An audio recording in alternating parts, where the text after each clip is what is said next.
10 random magic cards rated day number 68. Tomorrow's going to be nice. Hopefully I don't make the same joke tomorrow. I'm sure I will. But anyway, it's also a Saturday, so happy Saturday. And it's the last video I'm recording in this batch of videos for the series. Don't worry, I'll record 7 more tomorrow. But that means that I've already reviewed 60 cards before pressing record on this particular one today. So bear with me. What's the Saturday first card? What is it going to be? It's Mosquito Guard. A single white mana for a 1/1 Kithkin soldier with first strike and reinforce 1 for 2 mana. That means you can pay the 2 mana, 1 and a white in this case, and discard Mosquito Guard to put a +1/+1 counter on a creature. So both a 1/1 first strike for 1 and a combat trick in a way. 2 mana for +1/+1 isn't amazing, but at least you get a counter and at least you can do it at instant speed. Right. There were Kithkin decks in this standard, Morningtide, Eventide standard, Eventide standard, but they weren't particularly good or popular. You know what I mean? I brought Kithkin decks up to F&M a few times, and I believe this guy was in them, but they're kind of they weren't a great deck, and this guy's not super good either, unless you just absolutely need a way to put creatures into your graveyard. Even then, there's probably better ways of doing it. I think just cycling would be better than this 9 times out of 10. So I'm going to give this a 2.3, somewhere in that neighborhood. And we'll move on to Death Grip. Oh, Death Grip. Could not necessarily ruin your pack of Revise because it's not a rare, but it sure did feel like it would. This is weird art, man. This is 2 black for, it's Anson Maddox, so of course it's weird art. That's what we love about the guy. 2 black mana for an enchantment. You can pay 2 black mana once it's in play to counter a green spell.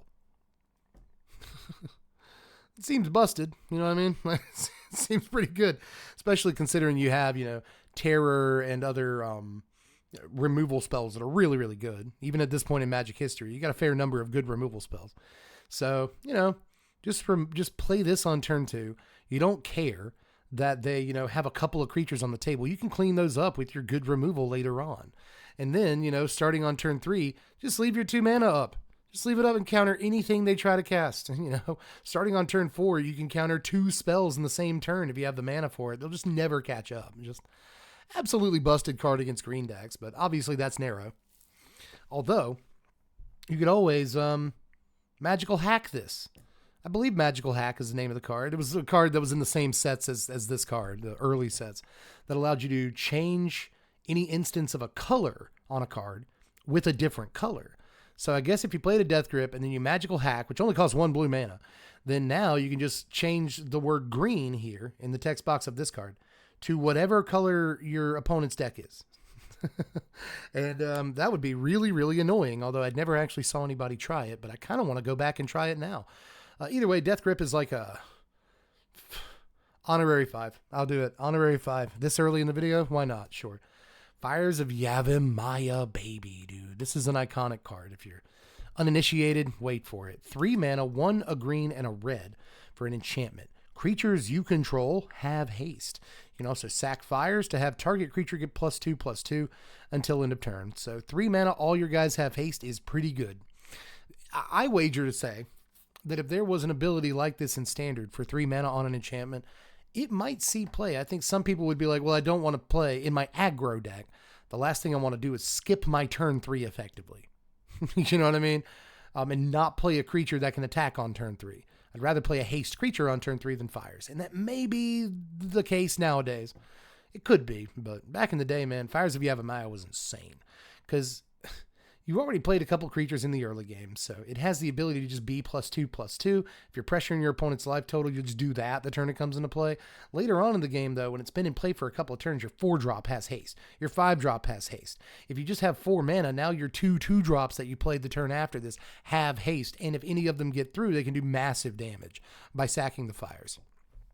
So this is kind of a finishing move in terms of, oh, your opponent let 1 creature through. You can do enough damage to win the game because one of your guys is going to get that +2/+2, but also speeds up the clock because your dudes have haste. It makes every creature you play after it very, very good. Fires was, and see here, it's in a World Championship deck for $1.77, and it's still about $1 to order this card. And that's probably mostly because of the pedigree and the iconicness. Really. And even in Commander, you're right, there aren't a whole lot of effects that have 3 mana, all your guys have haste. Was it Fervor, I think, says all creatures have haste, not just yours? This is just your guys have haste, 3 mana enchantment. And again, there's not a whole lot of effects like that. So it doesn't surprise me the card is still worth at least something. Just all around good. All around quite good. So I'm going to give Fires a 6.9. I'll give it a 6.9. I think it's still in that neighborhood just because of that first effect. But we'll look at Yava Dryad next. Originally printed in Time Spiral. 3 mana, 1 and 2 green for a 2/1 Dryad with Forest Walk. When it comes into play, you can search your library for a forest, put it into play tapped under target player's control. If you do, shuffle your library. So this is actually okay, guys. 3 mana with Forest Walk, too, for whatever that's worth. And we'll talk about why it's worth a lot in just a second. But this can ramp you, right? This can be a 3 mana body that ramps you. And that's typically okay. But obviously, you can throw a forest into play under your opponent's control, and now all your Forest Walk dudes just go in. Not just this, but a whole deck full of Jito Janin of Afravras and like Cat Warriors and like all these Forest Walk guys. So that could be really, really cute. It really, really could be. And obviously, I shouldn't have to tell you the art is Rebecca Gay, so it's incredible. Rebecca Gay is one of the greatest artists in the history of Magic the Gathering. She hits that fantasy aesthetic perfectly. And I'm probably not telling you anything you don't already know. Everybody knows that Rebecca is one of the top sort of artists of all time. And look at the pop on this color palette. Look at this tree over here. How it's like kind of bluish in spots, and this orange is playing off of it. Look at the orange in the background. Look at the color of like her hood or bonnet or whatever this is, and like how the green comes in with it, but this white from the chalice or bowl she's holding sort of floats up into it, intersperses with some of the green from the leaf. It's just gorgeous, gorgeous, gorgeous, gorgeous, gorgeous, gorgeous art style, period, and coloration on the card. So got to point that out too. But art doesn't necessarily affect your score. Being a decent Magic card does, and I think this is a decent Magic card. I'm going to give it a 5. I've been ramping up to it the entire time. I will give it a 5. It may be the honorary 5, but I think we've already passed it out today. Kon the Dawnclad is up next. This was only ever really printed in Plane Chase 2012. 6 mana. That is 3 green and 3 white. So you better be playing green-white for a 6/6 legendary Archon with flying and vigilance. Whenever it attacks, if it's enchanted, exile target permanent. It's pretty good. Especially with the vigilance, man. Like it flies, so it's more likely to get through for damage and do this again next turn. It's also vigilant, so it can still block with its 6/6 frame. That's pretty good. And then it's not too hard to enchant this. Come on, you can enchant this. Exile a permanent, not a creature or anything, a permanent. It can even be a land. It can even be a boat. So that's neat. That's a neat card. I've never seen this in my life. It's from Plane Chase. Who's seen cards from Plane Chase? Like 20 people in the comments section, I guarantee. This is cool, though. This is obviously really, really cool. It's still like $1 to get. That might be a scarcity issue, but really cool. I built Sithis and never saw this card. I built Sithis in Commander. Never once laid eyes on this thing. It probably is a little bit too slow, to be honest, kind of mana intensive for something that's probably just going to get blown away or whatever, but it is neat, despite the fact that it's a big old Timmy trap. I still think it's a pretty sweet card, so I'm going to give it a 5.4. It's definitely going to have some relevance the turn it comes down, man. Back in the day, when this card came out in 2012, we were probably all like, dude, it's 6 mana for a 6/6 flying vigilance. That's good enough by itself. Long forgotten Gohei is up next. Printed in Champions of Kamigawa. This is 3 mana for an artifact. Arcane spells you cast cost 1 less to cast. Spirit creatures you control get +1/+1. So for the Anthem effect, it's worth something. Spirits are a thing. Sometimes you'll play spirits. Right? You play your ghost deck. This is your Anthem effect. So I guess you pick this up. I guess, I'm going to give this a 4.8 because of the Spirit Anthem effect. It's just a little bit too narrow, all things considered. Intruder Alarm. Oh boy, banned in Historic for obvious reasons, but for some reason, not banned in Commander. I feel I don't really advocate for Commander bans very often. I don't play that much Commander, although I play some. So I don't know as much about the format as a lot of you guys do. But boy, the Intruder Alarm combos, when they do hit, and there's so many of them, seem a little busted, man. This is 3 mana, in case you've never run across this. 2 and a blue for an enchantment. Creatures do not untap during their controller's untap phases, but whenever any creature comes into play, untap all creatures and go infinite. So you just go infinite. If somebody plays an Intruder Alarm, you have got to blow it or them away, like immediately, or the next turn will be an infinite combo, like guaranteed, every single time. This was in Wilds of Eldraine Enchanting Tales, and it's only $1.22. Order Intruder Alarm. I do not have a copy of this card, but I have, like, you know, the grinding stations and the blasting stations, and all the cards that it takes to make the you know, in the infinite combos with it. So I really should own a copy of this card. I don't yet. I think $1.22 is definitely worth it, brother. And it's a cool looking card, even in the Enchanting Tales. So what's the Secret Lair one? Oh, it's beautiful. Good job, Maria. Yeah, Marija Turina. That's a really, really pretty version of this card. But anyway, yeah, Intruder Alarm's nasty. It's a nasty little card, baby, and it leads to tons and tons of nasty combos. So I'm going to give Intruder Alarm an 8.1. And as usual, I mean it. And you can't come for me. If you don't give this card at least an 8, you haven't played against it. Moving on to Call of the Conclave. This is a Watch Wolf. That's a sorcery. This is a green and a white for a 3/3 green centaur creature token. You know, Watch Wolf just isn't what it used to be. This is in some ways better than Watch Wolf, in some ways worse than Watch Wolf. Obviously, you know, this isn't a creature that can be reanimated through any number of means. It's a sorcery that can then be put back into your hand through any number of ways. The token can be copied because there's a lot of stuff that copies tokens. It's a token, so if you have like an Anointed Procession out, you actually get 2 3/3s, whereas Watch Wolf couldn't do that. So, you know, there's a lot of things this does that Watch Wolf doesn't do.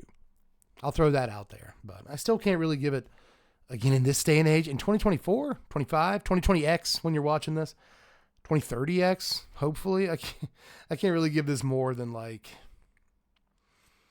a 4. Solid 4. 15 years ago, this would have been a 5.5. It's a 2-mana 3/3. Prowling Geist Catcher is up next, though. From Midnight Hunt Commander, I have not seen this card. 4 mana, 3 and a black for a 2/4 human rogue. Whenever you sacrifice another creature, exile it. If that creature was a token, put a +1/+1 counter on Geist Catcher. When Prowling Geist Catcher leaves the battlefield, return each card exiled with it to the battlefield under your control. I don't like it. I like sacking creatures, but I like getting death triggers. And this guy turns off all your death triggers while he's in play. That's kind of lame, but I guess you get a bunch of ETB triggers when he dies. So if you like sacrifice a bunch of stuff with ETB triggers to something else, and then they all go up under this guy, and then you sacrifice the Geist Catcher to that same thing, like a Woe Strider, an Nantuko Husk, whatever, you get all those guys back and repeat the ETB triggers. So like it still could go in an Aristocrat stack, a sacrifice stack. It could, but I don't love it. It's 4 mana, you know. It's cute, but I think it kind of stops there. I think it stops at being cute. So I'm going to give this like a 5.1, mostly to be safe, because I'm sure that there's dumb strings with a card like this, especially if you do manage to get 2 copies of it on the table. But it's not going to happen in Commander too often. But maybe you make a token copy of one, and then put the paper copy under the token copy, sack the token copy, bring this one back, and then repeat. There's got to be a way to do weird stuff with this card. There have to be. It's also a leaves the battlefield. So like you can blink it or bounce it. It doesn't have to die. It's a leaves the battlefield. So if you blink it, you get all those guys back at like instant speed. Sometimes that could be good too.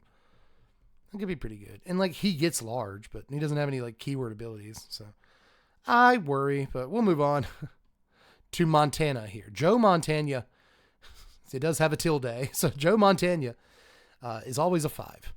This is some of John Avon's better work, though. I have to say that before I move on to the last actual card. I really like this sort of forested plain. This looks like it's a Naya card, right? Like a plains, forest, mountain. But I really like the sort of flat forested area in front of the mountain. I think that's really good work. And I like the mountain itself. I like the color palette that he used. It's beautiful. I think it's some of the better mountain art I have seen. So good job, John, as usual. But Final actual card of the day is Dreadless Onslaught. This is 3 mana, 2 into white for an instant. Up to 2 target creatures each get +2/+2 until end of turn's bad. It's just kind of not good whatsoever. I guess if 2 guys get through, it's plus 4 damage to your opponent at instant speed on a combat trick. But I really think your combat tricks aren't great starting at 2 mana. And at 3 mana, they're almost right out. Almost no matter what they are. But not quite. This is like a 1.4. This is just not a good Magic card, like at all, and I apologize for the last card of the day being so booty, but sometimes that happens. We've had such good cards at the end of the videos all week that I think we're spoiled by it. We did have some good ones today, but either way, hope the rest of your Saturday goes really, really well. Weekends are fun sometimes, and then we'll see you tomorrow on Sunday. Not necessarily bright and early. The Sunday video tends to come out later, but, that's fine. You need a little bit of a break sometimes, and maybe you finish your evening off with one of these videos. But anyway, that's all. Love you. Bye.